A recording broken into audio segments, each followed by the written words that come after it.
Criador e primeiro presidente da CVM, a Comissão de Valores Mobiliários, no fim da década de 70, o economista Roberto Teixeira da Costa acabou de lançar um livro.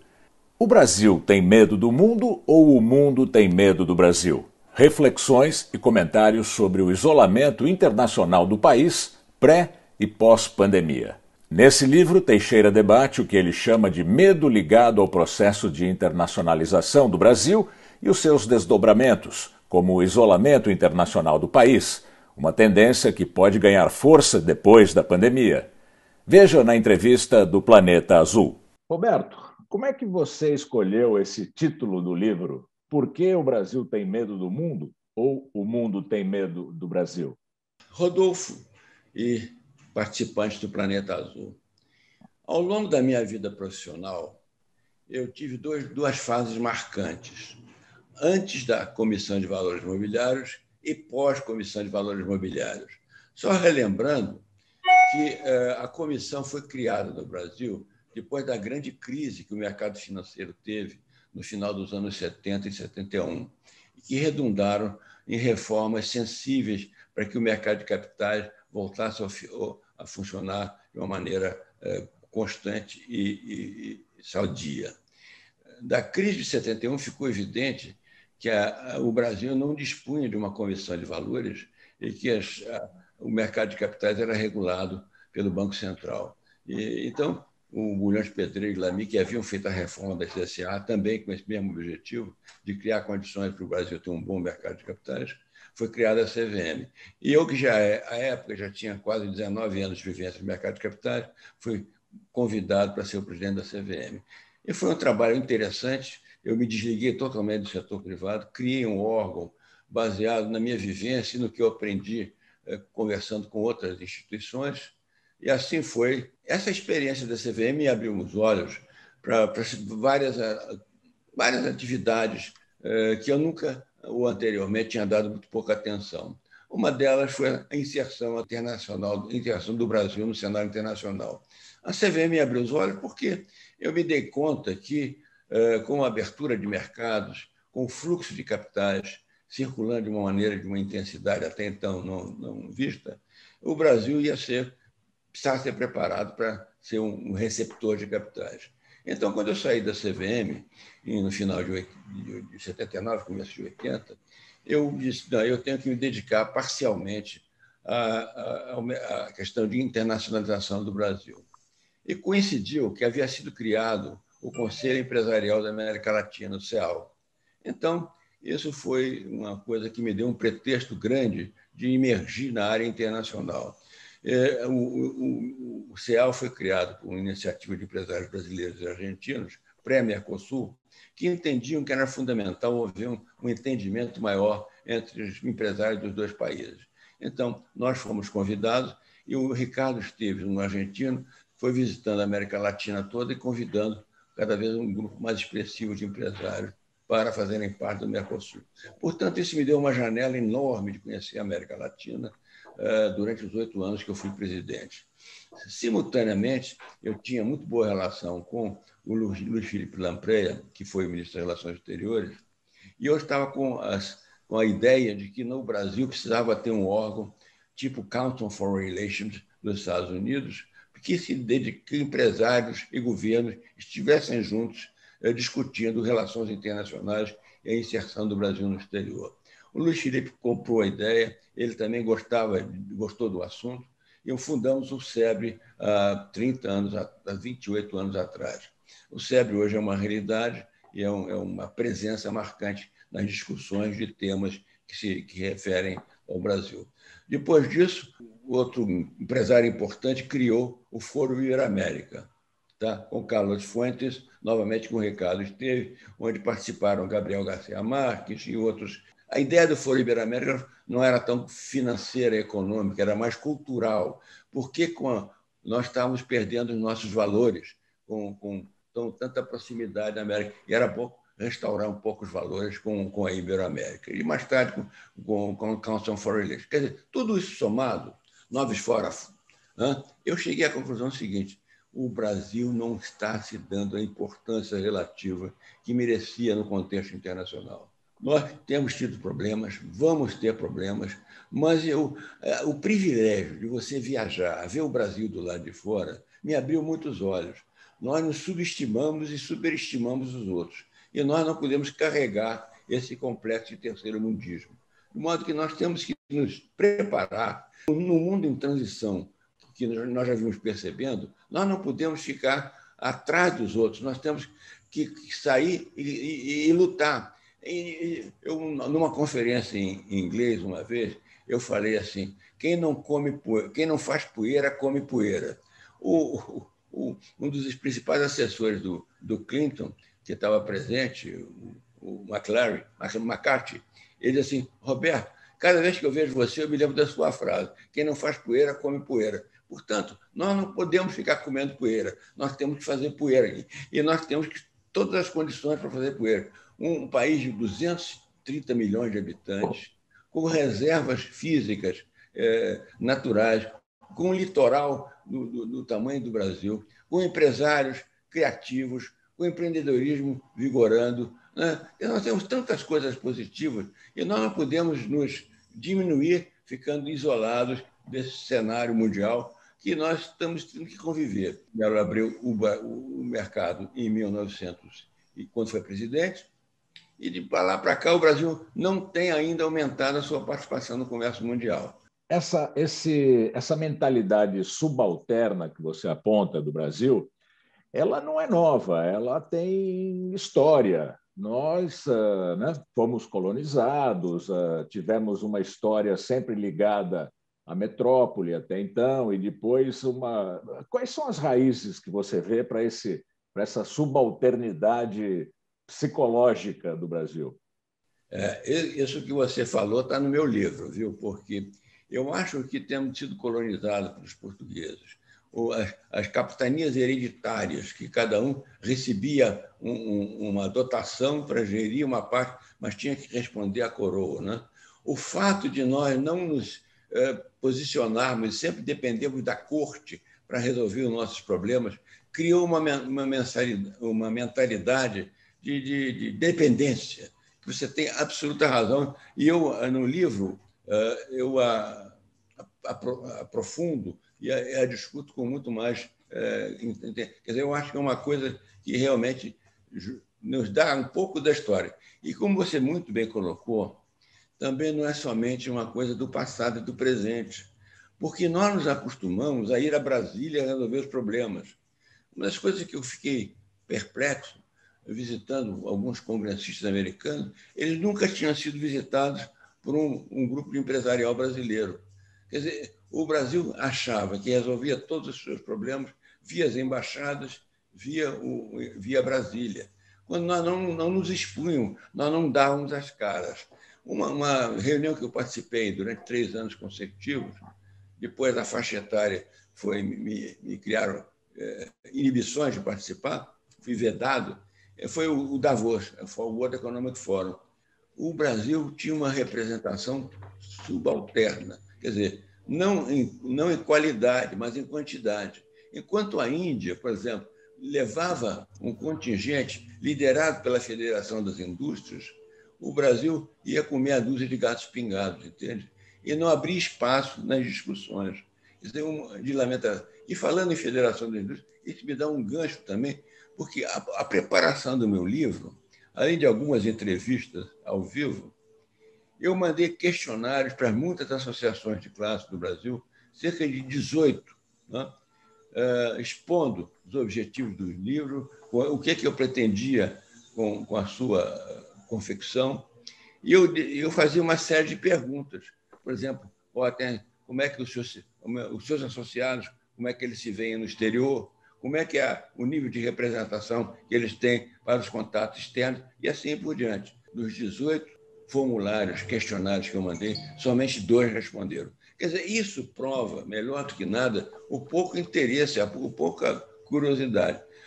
Felizmente, eu consegui, do ponto de vista pessoal, por causa de relacionamentos de longa data, que os contatos pessoais com grandes empresas acontecessem, de modo que Gerdau, Ambev, Petrobras, enfim, York Maxon muitas responderam o questionário. Isso enriqueceu muito. Do ponto de vista de quantidade, eu fiquei frustrado, mas do ponto de vista de qualidade, eu fiquei satisfeito.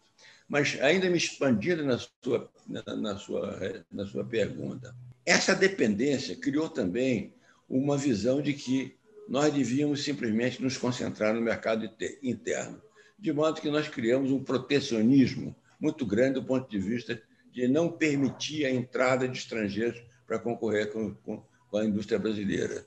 Isso foi um fato, como você diz muito bem, vem de longa data. E ainda hoje você continua com um distanciamento muito forte.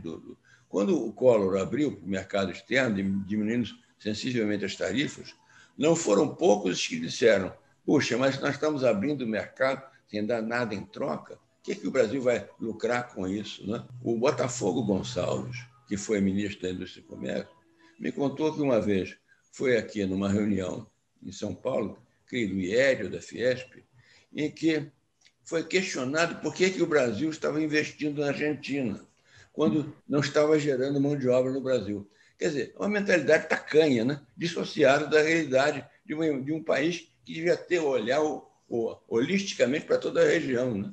Você diria que o brasileiro teme ou despreza o mundo? É uma espécie de rechaça o mundo, por quê? Ele não rechaça, não. Porque, veja bem, eu até, numa parte do meu texto, quando eu falo sobre a eleição do Biden, aliás, uma outras coisas que atrasou o livro foi a eleição do Biden, né? Porque o livro tinha sido feito com a visão de que o Trump ainda está no governo, né? E respondendo a essa questão, eu faço questão no livro de dizer assim: olha, eu sempre fui uma pessoa muito admirador dos Estados Unidos.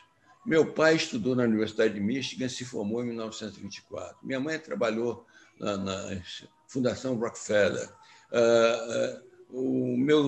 Meus ídolos eram Bill Eckstein, Frank Sinatra, Doris Day, etc. A língua que eu aprendi autodidaticamente foi o inglês. Quer dizer, eu tinha tudo para ser um grande admirador. Portanto, a cultura americana teve um forte impacto na nossa vida, na sua, na minha, de muitos brasileiros da nossa geração. O Trump, tudo isso eu falei no livro para dizer da minha decepção e da tristeza de ter um presidente como o Trump nos Estados Unidos e das minhas boas esperanças que, com a eleição do Biden, a coisa fosse mudar, né? Quer dizer, então, historicamente, nós sempre fomos um país. A legislação brasileira é muito europeia. Agora, os hábitos e costumes brasileiros são muito americanos. Mas nós gostamos de viajar, fazer compras, mas olhar, entender, interpretar outro país nunca foi o nosso forte. Mesmo a nossa visão dos Estados Unidos, as pessoas acham que conhecem os Estados Unidos por ir a Nova York, Miami ou Chicago. Os Estados Unidos é um país muito complexo. E o Mid-American, que foi o grande fator determinante nessa e em outras eleições, nós mal conhecemos, né? Mal conhecemos. Uhum. Agora, você no seu livro diz que o Brasil nunca soube se vender ou nunca quis se vender, porque os nossos ciclos econômicos sempre fomos procurados pela demanda. Nós nunca soubemos ofertar os nossos produtos. Foi para o Brasil, a cana, o café e a soja agora. Eu aprendi na Deltec, que eu comecei como analista da Deltec, que foi uma empresa pioneira na área de investimentos. E o Clarence Dorfman dizia: Roberto, ações não são compradas, ações são vendidas. E isso ficou na minha cabeça marcado, né? Porque você hoje procura um investidor para oferecer caderneta de poupança. Não, ele procura você porque quer investir. Agora, a ação você tem que vender a ação, explicar o que é uma ação, o que está para detrás da ação, a companhia, as projeções de rentabilidade, etc. Quer dizer, é muito mais complexo. E o Brasil nunca se expôs a essa complexidade. E nós vivemos momentos, porque havia fases assim de grande euforia, o Brasil se beneficiava disso. Mas nunca fizemos. Poucas empresas brasileiras foram para o exterior e se instalaram com sucesso. Aliás, até por causa disso, no livro, eu achei que eu devia convidar a Fundação Dom Cabral para fazer um capítulo do livro, porque a Dom Cabral tem, historicamente, feito muito análise sobre as multinacionais brasileiras. e, portanto, eu achei que era um acréscimo importante. Mas a tese é essa: o Brasil o Brasil vendia-se, mas ele não se vendia, ele era comprado pelos que aqui nos procuravam. E no seu livro você aponta soluções para esse quadro?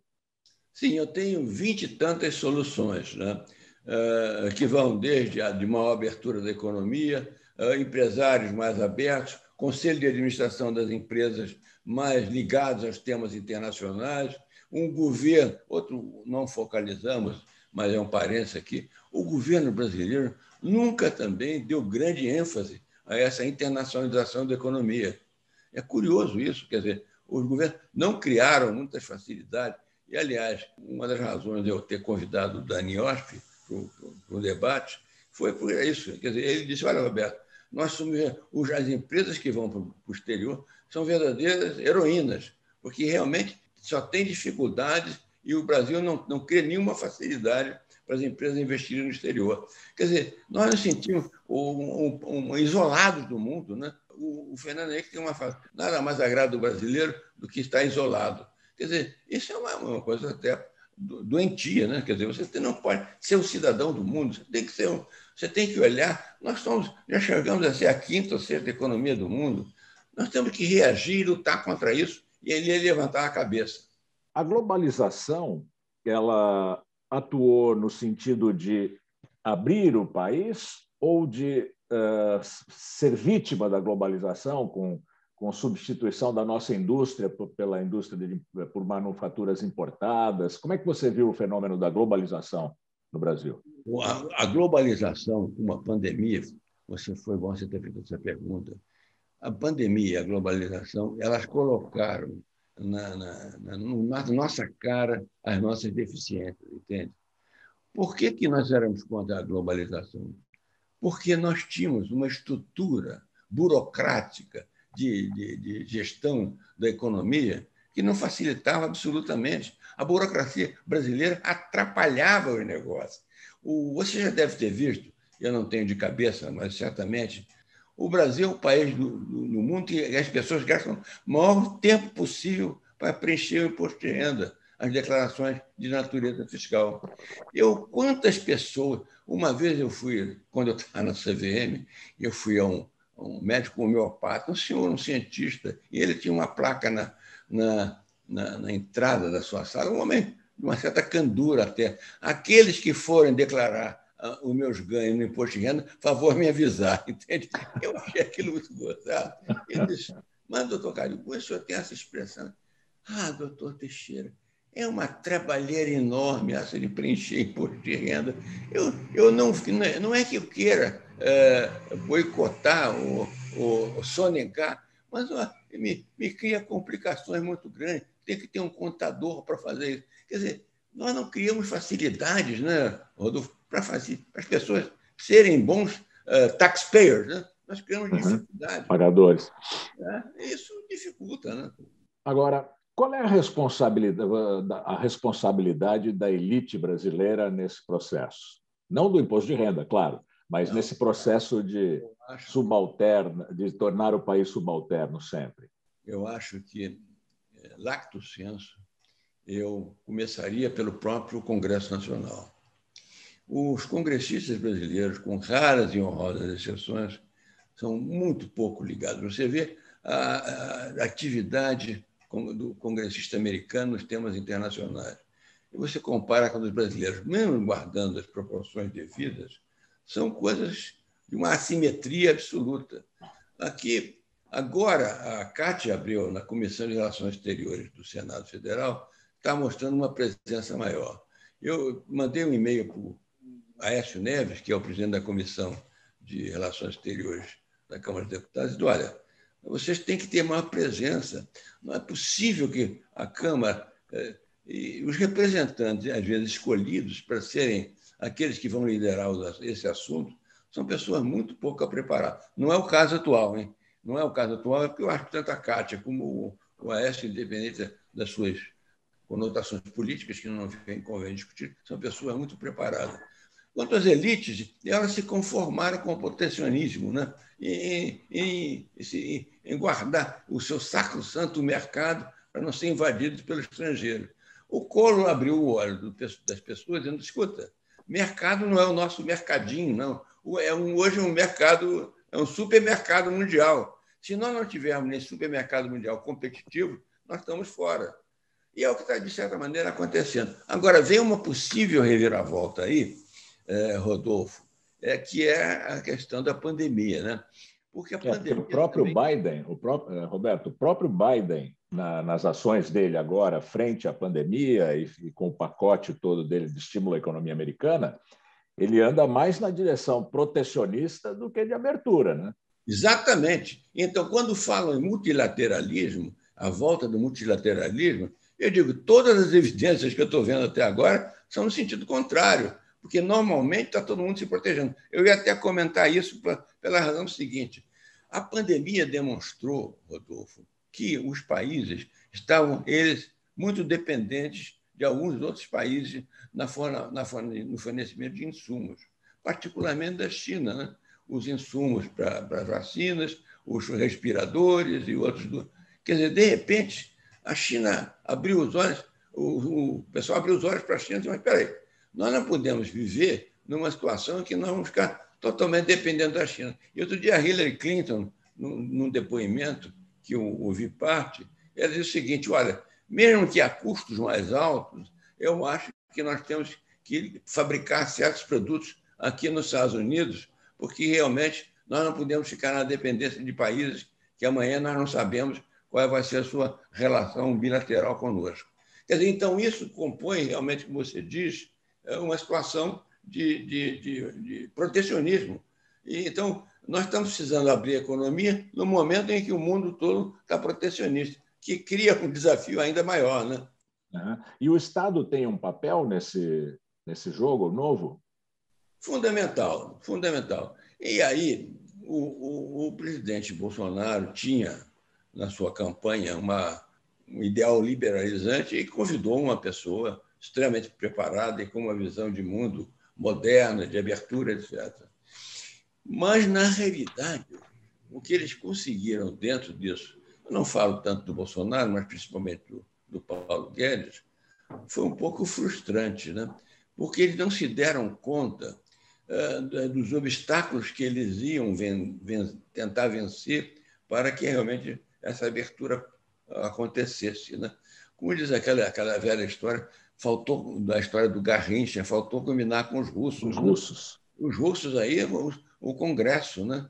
Claro. E você vê um candidato a presidente que cantava e pronto, que ia ser um governo independente, que não ia ficar com o pires na mão pedindo apoio dos congressistas, que ia escolher. O Congresso era um Congresso aberto a mudanças, etc.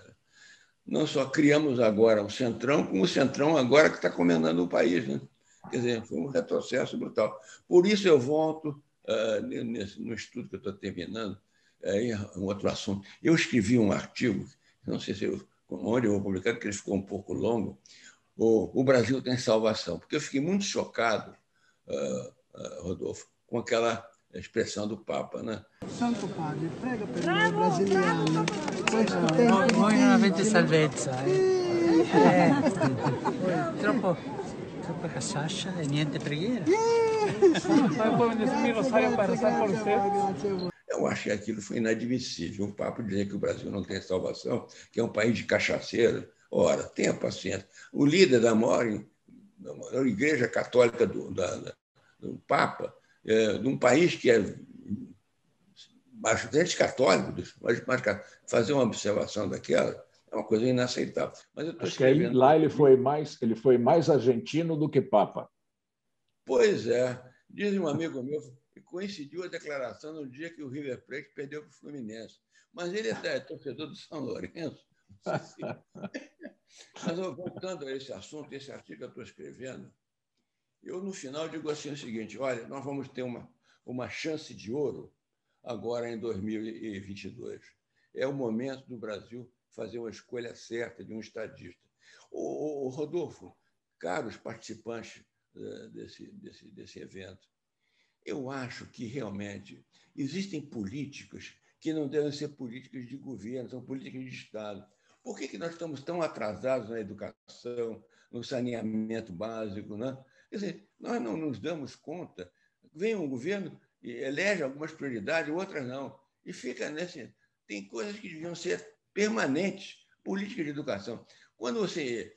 Esse assunto todo que nós estamos comentando, também a educação tem um papel importante, né, de preparar jovens brasileiros para ir para o exterior. Esse também é uma coisa que está mudando. As escolas, as grandes universidades hoje, os cursos de relações internacionais têm sido muito procurados. O SEBRE tem feito com muito sucesso um curso sobre diplomacia, muito bem atendido por jovens, etc. Quer dizer, isso são bons sinais de interesse de brasileiros nos temas externos. E vocês me dando essa oportunidade de falar a esse seleto público que vocês têm, é uma chance de alertar. Nós temos que preparar uma nova geração preparada, aberta para o mundo, e não que veja o mundo como um concorrente e que nós tenhamos medo do mundo. Daí chegamos ao... E agora, por que o mundo tem medo do Brasil? Bom, por todas as razões sabidas, né? O Brasil está sendo desprezado, o descontrole da floresta amazônica, a questão dos recursos humanos aqui, o desrespeito aos recursos humanos, a criminalidade, né? E vai por aí afora. Mas nós temos que reverter tudo isso, não para agradar o estrangeiro, para esse país poder sair desse marasmo que está se encontrando. Você falou que a nossa salvação é 2022. Acho que você estava se referindo à eleição de um novo presidente da República. Certamente. Agora, será que o Brasil não dá importância demais ao presidente e de menos ao parlamentar? Sempre fui dessa teoria, viu? Tanto sou dessa sua teoria que eu sou favorável ao parlamentarismo, sabe? Porque eu acho que a experiência de eleições presidenciais no Brasil, você citou duas, né? Fora o que houve o impeachment, quando você escolhe uma escolha infeliz, você tem que conviver com essas escolhas felizes durante muito tempo, né? O impeachment é um remédio, mas é um remédio complicado. O processo é muito demorado e desgastante, né? Mas que eu sou favorável. Se escolheu, troca, né? Agora, eu acho que nós vamos ter que escolher um estadista, e isso é o grande problema, porque nós estamos numa dualidade aí potencial entre o Lula e o Bolsonaro, que não me parece sadia. Eu acho que nós temos que ter uma terceira força justamente para quebrar essa questão ideológica. O Brasil tem uma vertente de se dar bem com todos os países. O Marcos Anambuja falou: o Brasil é um país amável e amado. Nós estamos agora sendo um país detestado. Quer dizer, eu passei 6 meses em Colômbia em 2018, né? Fazendo o meu outro livro sobre mercado de capitais. E as pessoas me olhavam assim: Brasil, mas que how sorry I am what is happening. Eu me sinto tão mal com as coisas que estão acontecendo no Brasil. Quer dizer, as pessoas não entendiam, né, como é que o Brasil tinha entrado nessa situação de que ele se encontrava, né? Mas, enfim, Rodolfo, eu continuo, na minha idade, não posso mais ser pessimista. Eu não tenho essa opção. E que eu digo, eu gosto muito de citar o Suassuna, que perguntaram a ele: o senhor é otimista ou pessimista? Ele disse: meu caro, aquela vozinha do Suassuna, que era insuperável, né? Insuperável. Os pessimistas são negativos, são ruins, de má índole, ficam torcendo para tudo dar errado. Os otimistas são o contrário. Eles veem um céu claro, abertura, não veem problemas, são demasiadamente irônicos com a situação atual. Eu tenho realismo esperançoso. Essa é a minha situação. Eu tenho esperanças. Eu acho que nós precisamos saber escolher. Aliás, o Domênico Masi escreveu um artigo que eu li agora, não sei aonde, quer dizer, um mau presidente, o efeito nefasto que ele faz para o país. Quer dizer, eu até tenho essa frase aqui. Ele disse: vocês aí agora estão sob um governo totalitário, né? Uma das frases do Masi. Exatamente, uma ditadura. E isso acaba influenciando o seu povo de uma maneira que o que ele disse, posso compartilhar aqui com os seus participantes. Neste momento, vocês estão na mão de um ditador que reduz a inteligência coletiva. Ele conseguiu impor um comportamento idiota em um país muito inteligente. Quando o país é comandado comandado por pessoas tacanhas, a tendência é o rebaixamento do nível cognitivo de sua população. E aí eu botei a minha frase: temos que nos vencer esse paradigma e criar nossas forças para reverter esse momento em 2022. E você vê a possibilidade de emergência de uma terceira força ainda em 22? Olha, depende de... Anteriormente à nossa conversa, eu estava num outro evento, num outro live aí com um economista do Grupo Julius Baer, que é o Samuel Pessoa. Eu acho que o fator determinante vai ser a questão da economia, porque aqueles que eu aceno com a ideia de que nós precisamos mudar, eles vêm com ceticismo. Não, a popularidade do Bolsonaro é muito forte, etc. A projeção do crescimento da economia para esse ano está na faixa de 4,8%, 5%. E a pergunta que eu fiz foi a seguinte: qual é o carry-over? Quanto disso vai entrar para 2022? Porque se a economia estiver forte, novamente gerando emprego, quer dizer, as chances do Bolsonaro aumentam muito. Portanto, é esse o quadro que eu vejo pela frente. Agora, também torcer para a economia ruim, para não eleger o Bolsonaro, realmente não me parece uma coisa sensata, né? Bom, agradeço muito a sua entrevista. Sempre um grande prazer conversar com você. Valeu. Obrigadíssimo.